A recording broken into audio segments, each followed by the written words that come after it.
दोस्तों आज film release हुई है सांता क्रूज के सुपरस्टार पान मसाला से जुबां केसरी करने वाले अजय देवगन की रनवे 34 और मैं उसी का रिव्यू करूंगा। लेकिन अगर आपने चैनल सब्सक्राइब नहीं किया तो फौरन ही कर लो और घंटी दबा दो, क्योंकि घंटी नहीं दबाओगे तो नोटिफिकेशन नहीं मिलेगा। अजय ने फिल्म का नाम तो बिल्कुल परफेक्ट रखा, रनवे 34, यानी कि पब्लिक रन अवे दूर दूर। और जब अजय खुद ही पब्लिक से कह रहे हैं कि भाई उस थिएटर से दूर भाग जाओ जिस थिएटर पर यह फिल्म लगी हो, तो अगर पब्लिक उन थिएटर से दूर भाग गई है तो इसमें पब्लिक की कोई गलती नहीं है। लेकिन ऐसा क्यों हुआ? आखिर इस फिल्म में ऐसा क्या है कि पब्लिक थिएटर में जाने को तैयार नहीं है? पहले कहानी की बात करते हैं। इस फिल्म की कहानी एक इंग्लिश फिल्म से ली गई है जिसका नाम है फ्लाइट, और कोचीन में एक विमान हादसा हुआ था। उस इंग्लिश फिल्म की कहानी को उसमें मिक्स कर दिया गया है। ये पूरी फिल्म सिर्फ 2 सीन में बनाई गई है, एक सीन इंटरवल से पहले और एक सीन इंटरवल के बाद, जबकि नॉर्मली एक फिल्म में 60 से 70 सीन होते हैं। तो फिल्म का पहला सीन ये है कि एक फ्लाइट है जो दुबई से कोचीन जाने वाली है।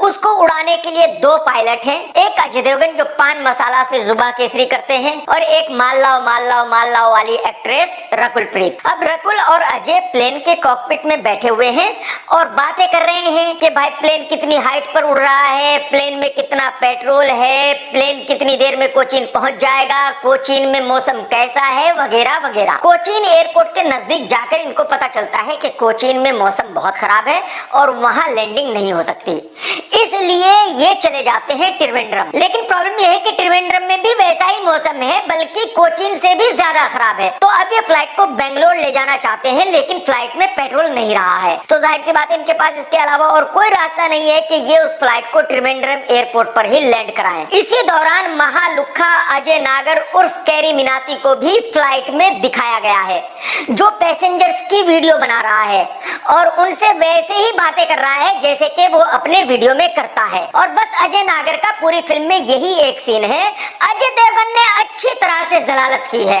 अच्छी तरह से उसका गुरूर तोड़ा है कि बेटा तेरी ये औकात है, तू फिल्म में सिर्फ एक सीन कर सकता है। खैर मौसम बहुत खराब होने के बावजूद ये लोग फ्लाइट को त्रिवेंद्रम एयरपोर्ट पे लैंड कर देते हैं और प्लेन क्रैश होने से बाल बाल बच जाता है। बस यहीं पर इंटरवल हो जाता है। फिल्म का सेकंड हाफ ये है कि अजय की इंक्वायरी चालू हो जाती है। बच्चन साहब ये साबित करने पर लग जाते हैं कि जो कुछ भी हुआ वो अजय की गलती की वजह से हुआ और अजय की गलती की वजह से सैकड़ों लोगों की जान जा सकती थी, इसलिए अजय का पायलट का लाइसेंस सस्पेंड हो जाना चाहिए। दूसरी तरफ अजय अपने वकीलों के साथ मिलकर अपने आप को निर्दोष साबित करने की कोशिश कर रहा है। और सेकंड हाफ पूरी फिल्म सिर्फ एक ही सीन है जो अदालत में हो रहा है। बच्चन साहब अजय से पूछते हैं कि तुम सो रहे थे, अजय कहता है कि नहीं सो रहा था। बच्चन साहब वीडियो दिखा देते हैं कि देखो तुम सो रहे थे। यानी कि जो प्लेन का कॉकपिट होता है, पायलट उसमें जो कुछ भी करते हैं उसकी वीडियो रिकॉर्डिंग भी होती है और वॉइस रिकॉर्डिंग भी होती है। तो जब भी बच्चन साहब कुछ कहते हैं कि अजय तुमने ये कहा था, अजय कहता है कि मैंने नहीं कहा था, तो बच्चन साहब वो सुना देते हैं कि देखो तुमने ये कहा था। यानी बच्चन साहब के पास सब कुछ है। पूरी फिल्म सिर्फ 2 ही सीन में बनी है, तो जाहिर सी बात है ना तो स्क्रीन प्ले की जरूरत थी और ना ही डायलॉग्स की जरूरत थी। जो नॉर्मल बातें होती हैं वही डायलॉग्स हैं। फिल्म में म्यूजिक और एक्शन नाम की चीज बिल्कुल नहीं है, और जब ना स्क्रीन प्ले है, ना डायलॉग्स है, ना म्यूजिक है, ना एक्शन है, तो एंटरटेनमेंट नाम की तो चीज हो ही नहीं सकती। फिल्म में कुछ हो ना हो लेकिन लड़कियां खूब हैं। तकरीबन 6 लड़कियां हैं। एक तो अजय देवगन की को पायलट है रकुल प्रीत, एक अजय देवगन की वाइफ है, एक अजय देवगन की लॉयर है, एक लड़की को अजय देवगन दुबई में मिलता है वो है, एक लड़की एक दूसरी एयरलाइन की मालकिन है, वो हमेशा अदालत में ही रहती है, एक उस फ्लाइट की एयर होस्टेस है, वो बार बार आती रहती है। कहने का मतलब ये है कि फिल्म में लड़कियां ही लड़कियां हैं। यानी सेट पर माहौल बहुत बढ़िया था जब इस फिल्म की शूटिंग की जा रही थी। और ये आज तक की हिस्ट्री है कि जिस फिल्म में भी 5-6 लड़कियां हुई उस फिल्म को डिजास्टर होने से कोई बचा नहीं पाया, क्योंकि जब सेट पर इतनी लड़कियां होती हैं, माहौल इतना अच्छा रहता है, तो जाहिर सी बात है किसी का ध्यान शूटिंग पे तो होता नहीं है। सब मौज मस्ती करने पर लगे होते हैं और मौज मस्ती करते करते फिल्म बना देते हैं। अजय का डायरेक्शन वैसा ही है जैसा कि उनको आता है, जैसा कि वो अपनी हर फिल्म का डायरेक्शन करते हैं। वो पान पराग से जुबां केसरी करते हैं तो उनको लगता है कि उनको सब कुछ आता है।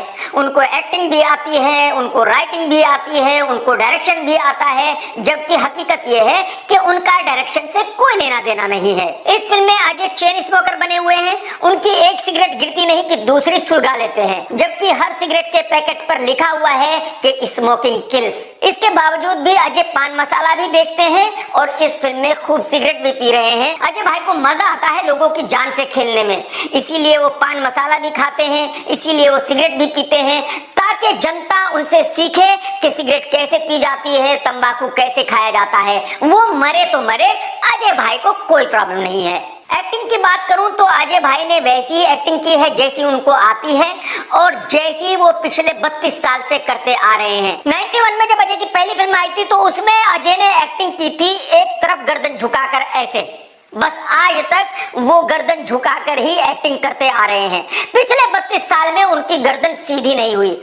यहाँ भले ही वो कॉकपिट में बैठे हो, भले ही वो अदालत में बैठे हो, लेकिन गर्दन उनकी झुकी हुई है। और अगर आपको याद हो तो अजय भाई फिल्म भुज में भी प्लेन उड़ा रहे थे और जब वो प्लेन उड़ा रहे थे तो फुल जोर लगा रहे थे,